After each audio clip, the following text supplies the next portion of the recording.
잠언 31장 5절부터 7절까지를 다시 보시겠습니다. 술을 마시다가 법을 잊어버리고 모든 곤고한 자들의 송사를 굽게 할까 두려우니라.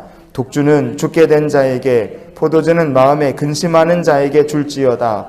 그는 마시고 자기의 빈궁한 것을 잊어버리겠고 다시 자기의 고통을 기억하지 아니하리라. 아멘. 요즘 유튜브들 많이 보실 텐데요. 유튜브에 보면 별의별 자동차 사고, 교통사고 나는 거를 영상으로 보여주시는 분들이 있습니다.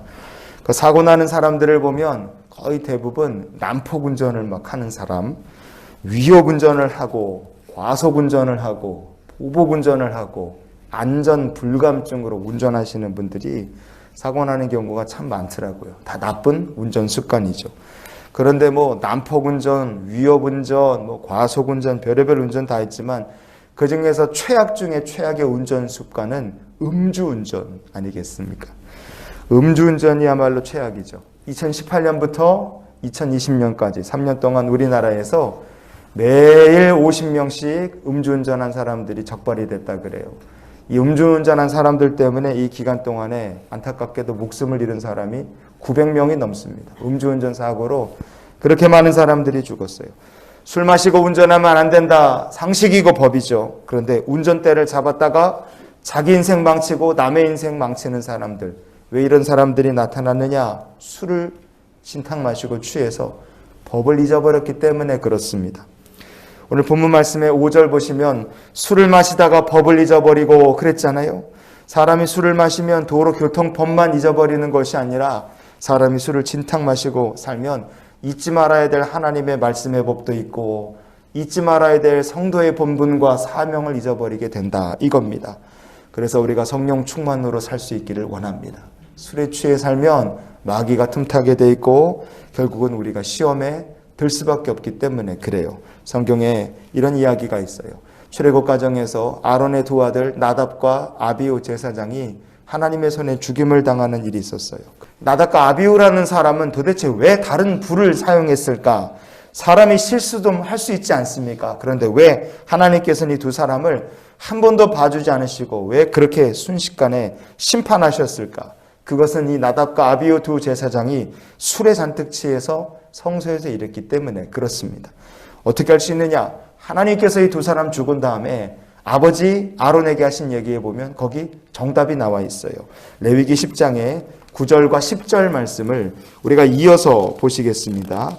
너와 내 자손들이 회막에 들어갈 때에는 포도주나 독주를 마시지 말라. 그리하여 너희 죽음을 면하라. 아멘. 거룩한 것, 속된 것을 분별한다. 나답과 아비후는 술 때문에 취해갖고 이거를 못한 거예요. 그래서 다른 불을 담아 여호와 앞에 분향하려다가 이 사람 둘 다 죽임을 당하고 말았어요. 성도 여러분, 우리가 술에 취한다 그러면 그냥 술에 취하는 것으로 끝나는 것이 아니라 마귀가 틈탑니다. 우리가 뭘 분별을 못하게 돼요. 성도의 삶에 거룩한 것과 부정한 것, 속된 것과 정한 것을 우리가 분별하지 못합니다. 여러분, 그렇게 되면 우리의 마음이 순식간에 마귀에 점령당하고 뒤집어지는 거죠.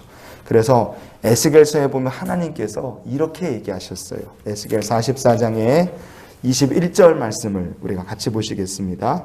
아무 제사장이든지 안뜰에 들어갈 때에는 포도주를 마시지 말 것이며. 아멘.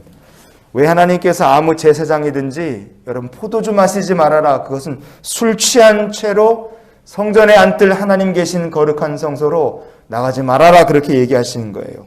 왜냐? 아무리 하나님을 섬기는 일에 잘 훈련되어 있는 제사장이라 할지라도 성령 충만한 상태가 아니라 술에 취한 상태가 되면 하나님의 법을 잊어버릴 수 있기 때문에 그렇습니다.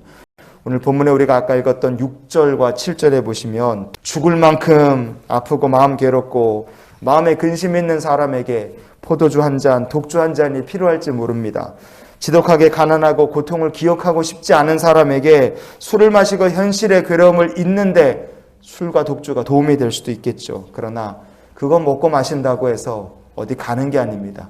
잠깐 잊어버리는 거고 잠깐 기억이 나지 않을 뿐이에요. 깨면 다시 고통으로 들어갑니다. 여러분, 그래서 하나님께서 택하신 주의 백성으로 부르신 이들에게 술과 독주를 마시는 건 근본 해결의 방법이 아닙니다. 무엇을 우리가 괴롭고 힘든 때에 마시고 누리고 우리의 심령을 채워야 되겠습니까? 바로 하나님의 성령으로 우리의 심령을 채워가고 말씀으로 우리의 심령을 채워가는 주의 백성들이 되실 수 있기를 바랍니다. 왕이 술에 취해 현실을 잊어버린다, 법과 공정한 재판을 잊어버린다면 그 나라가 순식간에 무너질 겁니다. 만약에 사명자 성도가 술에 취한다, 성령이 아니라 다른 것에 취한다, 그러면 교회도 가정도 자녀도 자기 인생도 순식간에 마귀에 정복당하여 넘어지고 말 겁니다. 그래서 우리가 이런 기도로 오늘 하루의 삶을 살기 원합니다. 하나님, 오늘도 주님이 맡기신 사명을 잊지 않게 하여 주시옵소서. 운전도 처음부터 좋은 습관 들이고 마지막까지 좋은 습관 가지고 운전해야 되는 것처럼 신앙도 똑같다고 생각합니다. 처음부터 포도주와 독주에 의지하고 잊어버리는 인생이 아니라 아예 처음부터 하나님 말씀을 기억하고 그 말씀에 의지하여 세상을 이기는 주의 귀한 백성들이 되시기를 주님 이름으로 축원을 드립니다.